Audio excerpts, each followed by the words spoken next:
देश भर में पिछले कुछ समय से नीट परीक्षा को लेकर विवाद और छात्राओं के विरोध प्रदर्शन लगातार चर्चा में रहे हैं। पेपर लीक और परीक्षा प्रक्रिया को लेकर उठे सवालों के बीच आयोजित नीट 2026 परीक्षा को देखते हुए दिल्ली पटेल नगर स्थित गर्ल्स सीनियर सेकेंडरी स्कूल परीक्षा केंद्र पर सुरक्षा के कड़े इंतजाम किए गए। दोपहर 2 बजे से शाम 5 बजे तक आयोजित परीक्षा में करीब 720 छात्राओं ने हिस्सा लिया। परीक्षा देकर बाहर निकले छात्रों ने बताया कि इस बार का पेपर पिछले पेपर की तुलना में कुछ अलग और थोड़ा कठिन लगा। छात्रों का कहना है कि दोबारा परीक्षा देने के कारण मन में तनाव और डर था, लेकिन उन्होंने अपनी तैयारी के अनुसार बेहतर प्रदर्शन करने की कोशिश की। अब एग्जाम देके आए हैं, इसी कैसा लग रहा है? क्योंकि पहले भी दो बार पेपर लीक हुआ, उसको लेकर के अब 1.5 महीने बाद फिर मौका मिला था। पेपर देने के बाद तो अब थोड़ा सेटिस्फाइड हैं हम, बट हाँ, पहले जब पेपर लीक की न्यूज़ आई थी तो इतना इजी नहीं था हमारे लिए, क्योंकि हम बहुत तैयारी और बहुत मेहनत लगती है इतने बड़े एग्ज़ाम को क्रैक करने के लिए। और जब पता लगता है कि वो पेपर लीक हो गया है तो फिर दोबारा से स्टार्ट करनी है सब चीज़ें, दोबारा से पढ़ने बैठना है, उन्हीं सब चीज़ों को बार बार दोहराना है, तो वो इतना आसान नहीं होता। बट हाँ, पेपर दे दिया है तो बहुत सेटिस्फैक्शन है, बहुत रिलैक्स्ड माइंड है। अभी तक तो ऐसा कुछ था नहीं वैसे। हमें डर सा लगा होगा कि बहुत डर था। अभी भी जब पेपर कर भी रहे थे तो भी ऐसा डर लग रहा था कि पता नहीं दोबारा ऐसा कुछ ना हो, या मतलब चीज़ें हम तो अपने बेहतर के लिए ही सोचते हैं, बट आगे क्या हो वो किसी को नहीं पता। आगे आने वाली परीक्षा में सभी भविष्य बच्चों के खतरे में ना पड़े, इसके लिए सरकार से क्या उम्मीद लगाते हैं? बस यही रिक्वेस्ट है कि प्लीज़ थोड़े से और अच्छे और स्ट्रिक्ट रूल्स हों, रेगुलेशंस अच्छे बनाए जाएं, जिससे कि जो हमारे साथ हुआ वो अब किसी और के साथ ना हो। हमने तो जैसे तैसे मेंटली और बहुत चैलेंजेस थे, एक सिर्फ इस पेपर को देने में सिर्फ हमारे पास स्टडी एक प्रॉपर रिसोर्स नहीं था कि हमने हाँ पढ़ लिया और पेपर दे दिया।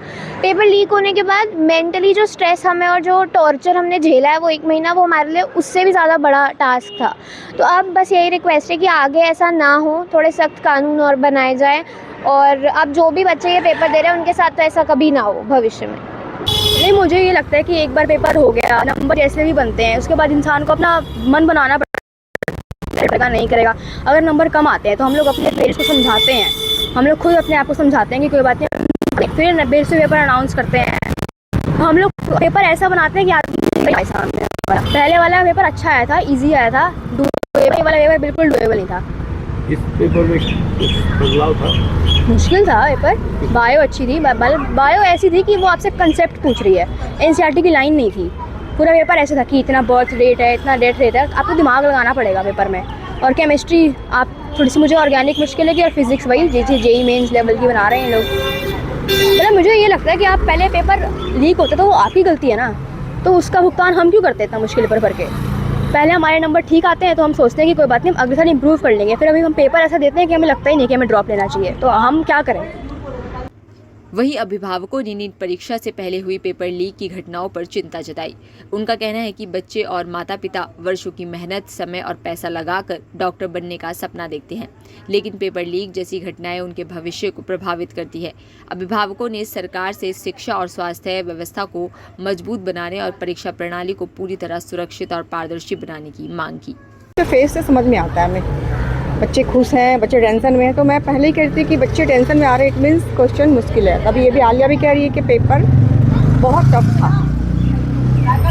पिछले 3 मई वाला पेपर अच्छा था, इस बार पेपर टफ नहीं है। सीटें बढ़ाएं, वो बच्चे रात दिन पागल की तरह पढ़ते, हम देखते हैं, पेरेंट्स देखते हैं ना, तो सीटें बढ़ाएं प्लीज़, ताकि बच्चों को सिलेक्शन मिले। अच्छे नंबर लाकर बच्चे रह जाते हैं ना, तो बस सर यही कहना है। नीट तो बहुत मुश्किल हो गई अभी।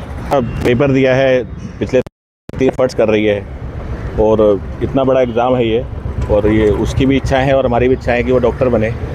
बट जो लास्ट टाइम हुआ वैसा ना रिपीट हो, तो वो हम चाहते हैं सरकार से कि आप कृपया करके इस पर ध्यान दीजिए। और अभी बच्ची के चेहरे पे स्माइल देख के बहुत खुश हो रही है। पिछले 1 महीने से डिप्रेशन था इसके चेहरे पे, जो डिसअपॉइंटमेंट थी, वो लग रहा है कि आज पे ऑफ हो गया। मन में थोड़ा सा डर भी रहा होगा? डर तो बिल्कुल है, इसमें तो कोई दो राय नहीं है, डर तो है, क्योंकि चीज़ें इतनी भयावह है ये। और जब हमारी अपनी औलाद इस दौर से गुजरती है तो उसमें फील होता है ना, क्या है कि रात भर दिन भर 24 घंटा जब इतनी मेहनत करते हैं और मेहनत का रिजल्ट ऐसा है, तो वो चीज़ें फिर बहुत दुख देती हैं।